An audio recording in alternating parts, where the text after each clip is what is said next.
Halo, assalamualaikum warahmatullahi wabarakatuh. Selamat pagi anak-anak. Ya, gimana? Kemarin sudah UTS ya. Setelah UTS, kan nanti kalian materi yang akan kalian pelajari adalah statistika. Ya, nah statistika itu nanti berhubungannya dengan data. Ya, nanti kalau jadi nanti dari proses mengumpulkan data, terus setelah dikumpulkan datanya kita sajikan, terus kita olah seperti itu. Nah, hari ini kalian akan mempelajari tentang penyajian data. Oke, jadi setelah data didapat, nanti data akan disajikan. Nah, seperti apakah penyajian data nanti dalam berbagai bentuk ya anak-anak ya. Penyajian data yang pertama bisa dalam bentuk tabel seperti ini ya. Jadi dalam bentuk tabel kita sajikan data, misalnya Budiah punya berat badannya yang berat badannya 50, frekuensinya 4. Frekuensi itu banyaknya. Jadi yang berat badannya 50 itu ada 4 orang. Berat badan 55 ada 3 orang, 60 ada 6 orang. Jadi frekuensi itu banyak orangnya. Berat badan itu adalah datanya, seperti itu ya. Bisa juga disajikan dalam bentuk diagram batang. Ini Budiah ada contoh diagram batang seperti ini. Oke. Jadi kalau diagram batang nanti datanya berbentuk seperti balok-balok seperti itu anak-anak ya. Bawahnya itu datanya tentang apa? Kalau misal di sini Budiah tentang ini kegemaran siswa ya. Siswa gemar olahraga apa? Jadi ada voli, basket, sepak bola, bulu tangkis, tenis, lompat jauh ya. Terus itu frekuensinya dari data tersebut. Jadi yang suka voli ada 8, yang suka basket ada 11, yang sepak bola ada 7 dan seterusnya. Bisa dipahami ya penyajian datanya ya dalam bentuk tabel diagram batang. Kemudian bisa juga disajikan dalam bentuk diagram garis anak-anak. Contohnya seperti ini. Ini adalah daftar pengunjung kebun binatang Kota Medan. Di bulan Januari ada 2000, Februari ada 2500. Jadi kalau diagram garis bentuknya ya berupa garis, tinggal kita menghubungkan titik-titiknya nanti menjadi ini ya, diagram garis seperti itu. Yang keempat adalah diagram lingkaran. Sudah pernah dengar juga ya diagram lingkaran ya. Sebenarnya ini masih materi masih mudah ya, SMP pun dulu sudah pernah ya anak-anak ya, statistika juga ya.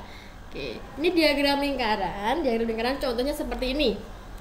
Hati-hati ya, diagram lingkaran butuh ketelitian karena nanti dalam diagram lingkaran itu nanti ada dua anak-anak ya, bisa dalam bentuk persen, bisa dalam bentuk apa? Derajat. Kalau dalam bentuk persen, satu lingkaran utuh itu ada berapa persen?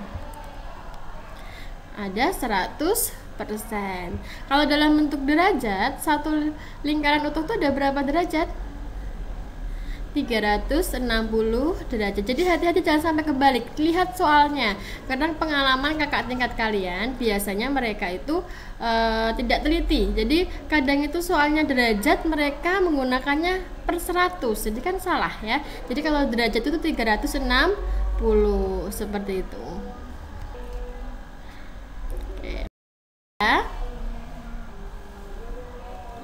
Contoh diagram lingkaran. Nah, kenapa ini Bunda kasihkan contoh? Soalnya biasanya sering keluar dalam bentuk diagram lingkaran seperti itu.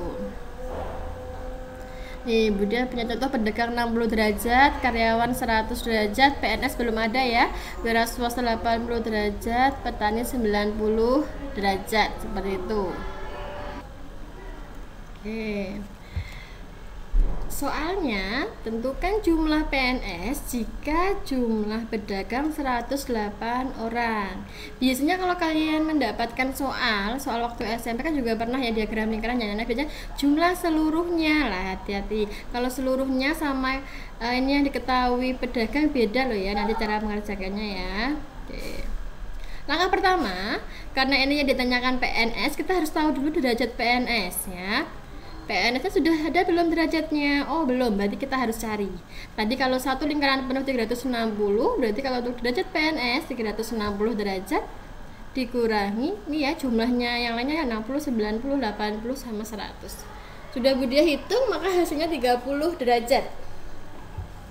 Lanjut, kita akan mencari banyaknya PNS.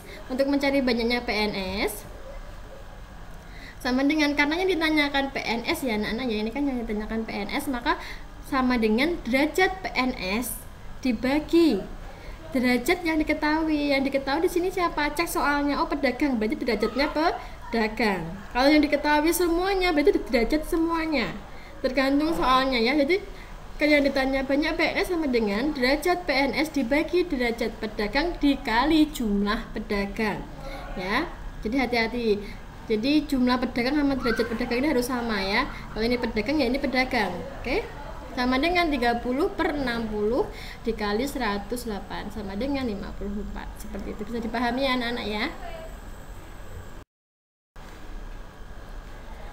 Lanjut. Nah, ini yang paling penting anak-anak. Kita juga bisa menyajikan dalam bentuk tabel distribusi frekuensi. Di SMP belum ada, jadi perhatikan ya. Tabel distribusi frekuensi bentuknya seperti ini, hampir sama dengan tabel seperti itu tadi ya. Cuman bedanya dia itu untuk datanya itu dia berbentuk interval. Jadi ada intervalnya.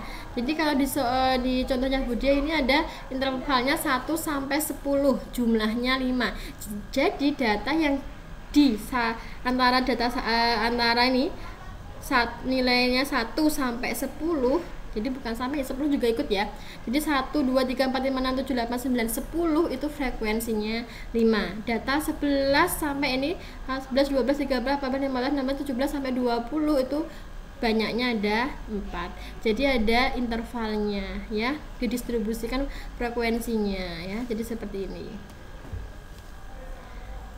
Keterangan, nah ini yang paling penting juga anak-anak. Jadi kalian harus tahu nanti apa saja sih yang ini tabel distribusi frekuensi itu ada apa saja. Oke, yang pertama ada batas bawah. Jadi ini punya batas anak-anak ya, interval itu ada batasnya, ada batas bawah. Batas bawah itu ya berarti yang ini yang depan sendiri ya, yang kecil ya, berarti batasnya. Berarti kalau ini ada 1, 11, 21, 31 itu namanya batas bawah ya, yang depan ya. Kalau gitu, kalau ada batas bawah berarti ada batas atas. Batas atas itu berarti yang atas. Oke, berarti yang banyak. Berarti ada siapa? 10, 20, 30, 40.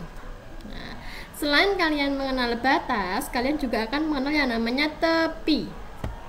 Tepi itu juga ada dua. Nah, nanti tepi atas dan tepi bawah. Kalau tepi bawah berarti pas tepinya, berarti nilainya nanti lebih kecil dari batas bawahnya ya.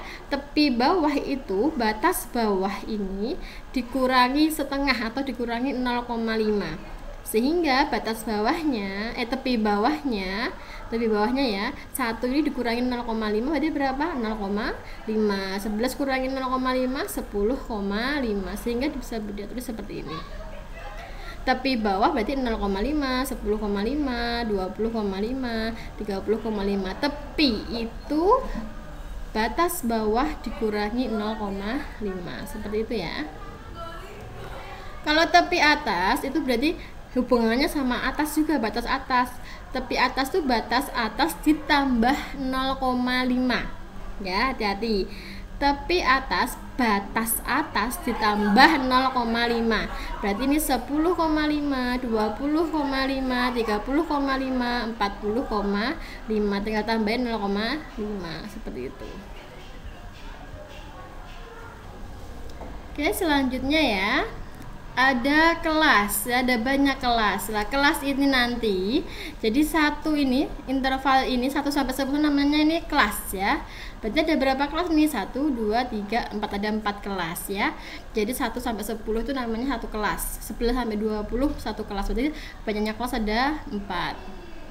Berikutnya, setiap kelas itu punya panjang anak-anak. Panjang itu berarti panjangnya ada berapa? Misal kelas yang pertama itu 1 sampai 10, berarti panjangnya ada berapa?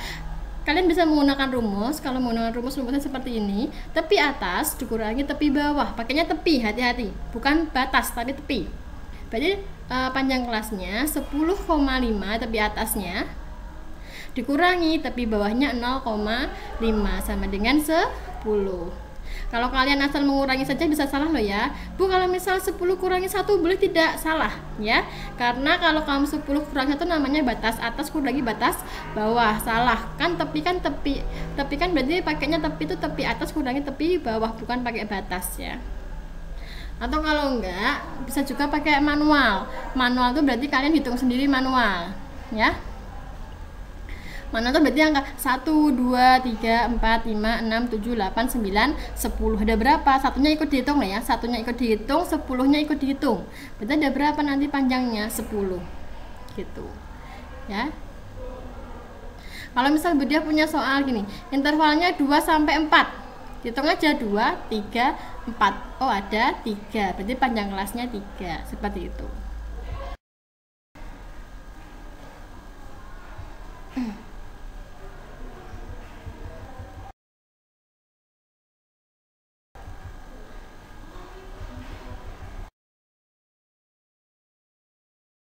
Kelas yang pertama ini ya. Sebentar. Kelas yang pertama ada 55 sampai 60. Berarti tepi, pakai tepi ya. Berarti tepi yang pertama tuh 4,5 sama 60,5. 5 ini ya, sampai 60,5 tepi yang pertama. Frekuensinya berapa? 12. Terus kalian buat seperti ini, diagram batang. Kelas kedua kan mepet sama ya.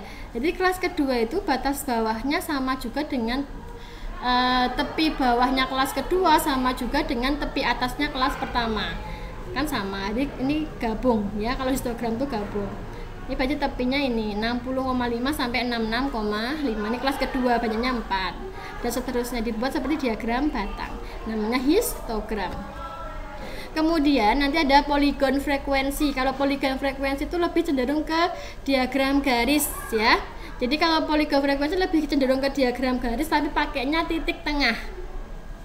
Lah berarti nanti titik tengahnya, tengah-tengah kan sudah kalian cari tadi.